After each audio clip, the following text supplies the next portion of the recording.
Hey everyone, Face here.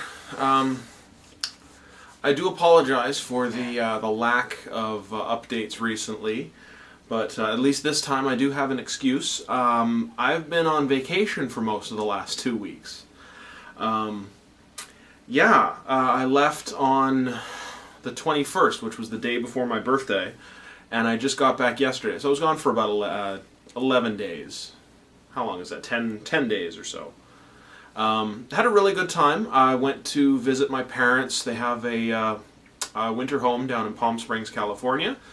My dad, who is a partially retired used car dealer, buys vehicles down there and ships them back up, so he had one for me to drive back. So I had a nice time cruising back up the coast. Palm Springs is a little dull. I mean, I'm not into golfing or tennis, and if you're my age, there's not really much else to do besides shop.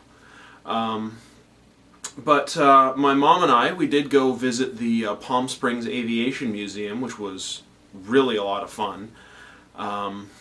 They had, if you haven't been there, it's basically done up in like sort of a V-shaped, or maybe a sort of a W-shaped building with like the one wing for World War II Pacific Theater, and the other wing for World War II European theater. Outside, in the front, they have a gallery of retired jet fighters. Like they have an F-15, or an F-14, an F-16, an F-18. I think they had an A-6 Intruder, and 2 or 3 other planes I can't remember off the top of my head, but it was really, really neat. Inside the museum, in the European theater section, they had the obvious P-51, Spitfire, a B-25 Mitchell bomber, PBY Catalina, handful of other really neat planes, and but the Pacific Theater was where I spent the most of my time, because they have one of my favorite ever aircraft, the F-4U Corsair, right in the center of that wing, and they have a nice big painting of it behind it, coming in for a carrier landing, and it was just beautiful. Like I said, the Corsair is like basically one of my favorite aircraft ever, so it was a real treat to get to see one up close. I didn't take as many pictures as I would have liked to. I wanted to do kind of a walk around thing, but I was there with my mom, and I didn't want to be like spend half an hour futzing around with this thing. But I did get a few nice shots, and it was a really, really nice plane, so I was really happy about that. Outside, the back side of the museum, though, was probably the real highlight. Was they had a B-17.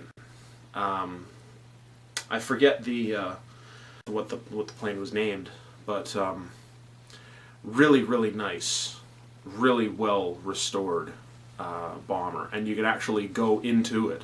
Like you could crawl up through the nose hatch, and I mean crawl. Like, I'm a big dude, I could barely fit. I kind of have to like worm your way up through like under the cockpit and through the back section and through the bomb bay. Oh, it was very dicey, but really, really fun. Probably the coolest part was entirely a coincidence. I was standing behind the cockpit in the dorsal turret, just looking up through the bubble. I had my hands on the controls, just kind of looking up through it, and this old-fashioned biplane just randomly happened to fly overhead, like right in my gun sights. It's like I'm standing there like, wow. If these were active, you'd be dead, man. I know that's terrible of me to say that, but it was just a really cool, just a really neat moment. But then, yeah, I got to crawl back through the rest of the plane and squeeze my way out through the exit and the tail. But yeah, that was a lot of fun. That was a real highlight of that part of the trip. Actually, once when I was there, my mom, we wandered through the gift shop, and she offered to buy me a souvenir, so I picked up an Academy F4U Corsair. Of course, how can I not? It's not quite the exact same model as they had at in the actual museum, but nevertheless, made me happy. I haven't had a really good look through it yet, but it's the Academy 48th scale. Released originally, I think it says, in 1999. I don't know if it was a new tooling in 99 or if this was just like a new box art, decals or whatever, but anyway.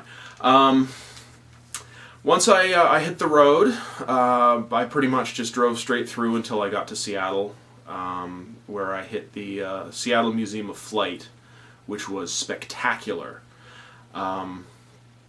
They have, if you haven't been there, and you have the means, go. By all means, go.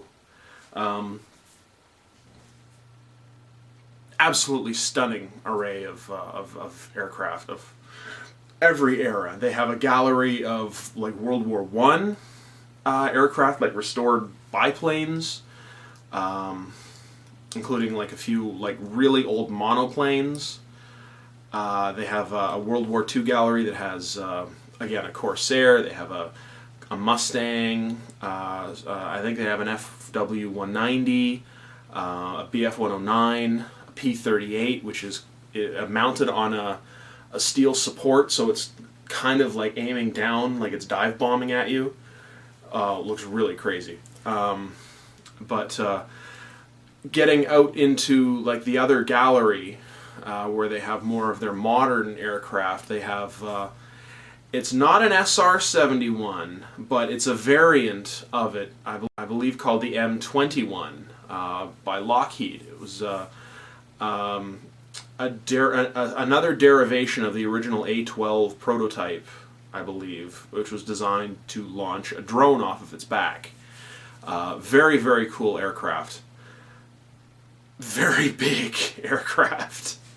Very sleek. Very long and narrow. I mean, I've seen these things in like movies and on TV and in pictures, but seeing it in person, like it's like an 80-foot long dagger. It's crazy. But they also have their outdoor air park, where you can see the original Air Force One, the first ever jet aircraft owned to are operated as the presidential aircraft. It was, I believe, operated initially in like 1962. I think it was a 707, and you can actually go inside it, and it's fully restored to its appearance in the 60s. When it was JFK's plane. Like there's parts of it that are cordoned off by like plexiglass, but you can walk through it and you can take pictures. Really, really neat. And they also have a Concorde, likewise, that you can walk through. And I could not believe how cramped that thing was inside. Like I said, same with the B-17. I'm a big dude, and I had to like kind of wedge myself down the aisle of this thing. I guess that's why they make them fast, so you don't have to be like stuck in this tiny little space for a very long time. But the next day I hit up the Seattle Science Fiction Museum, which is part of the Experience Music Project at the Seattle Center by the Space Needle. I'd been there before, but I went this year because they had a special Battlestar Galactica exhibit. And I took my video camera with me on through this museum, and I'll be including a separate video sort of walkthrough of that exhibit because it was so cool. So I don't want to go into too much detail about it, so you can watch that particular video later. Later at that day, though, I went and did the Seattle Underground tour, the original street level and sidewalks that were built in the late 1800s of Seattle, which have been covered over as the city was regraded in the late 19th and early 20th centuries. Crazy. You know, you're going into essentially like caves under the city. They're man-made caverns under the city. It was so neat. And our tour guide was amazing. It was such a good time. But like I said, same with the Museum of Flight, and the Science Fiction Museum too. If you ever have the means to get to Seattle, go see those. Like, go to those venues. Like, don't even think about it. Just go. Just do it. If I hadn't been coming back up through Seattle, I had planned to. I live in Victoria, so it's fairly quick to get to Seattle from here. I was going to just like hop the Clipper, which is a passenger ferry directly from Victoria, downtown Victoria, to downtown Seattle, and they have packages where it's like $100 or $150 or something for like return travel and one night's hotel accommodation. So, I mean, that's a hell of a good deal. But Museum of Flight will be there forever. Seattle Underground will be there forever. But the Battlestar Galactica exhibit, I believe, is only there until next fall. So do check it out. Apart from that, since we're on the subject of Battlestar Galactica, I'll just do a quick little intro of this, which I picked up yesterday. Like I said, I just got home yesterday, but I decided before getting home I was going to stop by the hobby shop to see if they had this, which I'll talk a little bit more about in yet another video. So do please watch both of those. So yeah. Thanks for watching.